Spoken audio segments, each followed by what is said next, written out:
بسم اللہ الرحمن الرحیم۔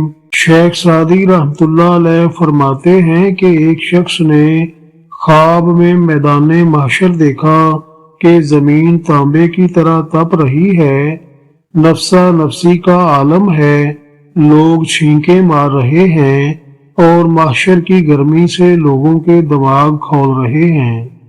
ہر کوئی پریشان ہے مگر ایک شخص جنتی لباس پہنے سائے میں بیٹھا ہوا ہے۔ خواب دیکھنے والے نے اس شخص سے پوچھا کہ آج کون سی نیکی تیرے کام آئی ہے؟ اس شخص نے جواب دیا، میرے گھر کے دروازے پر انگور کی ایک بیل تھی جس کے سائے میں ایک بزرگ نے آرام کیا تھا۔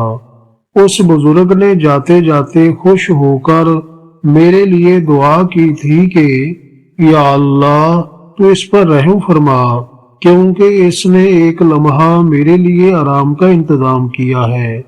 ذرا سوچیں کہ عادل بادشاہ جو پورے ملک کے انسانوں کو آرام پہنچاتا ہے، قیامت والے دن اس پر اللہ تعالیٰ کتنا مہربان ہوگا۔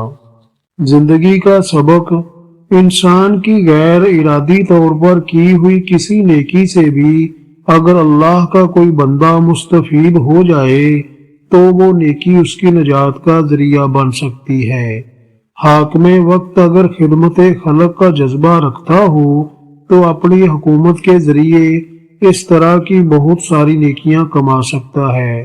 اسی لیے حدیث مبارکہ میں فرمایا گیا کہ قیامت کے دن جب ہر کوئی پریشانی میں ہوگا، عادل بادشاہ اس وقت اللہ کے عرش کے سائے میں آرام سے بیٹھا ہوگا۔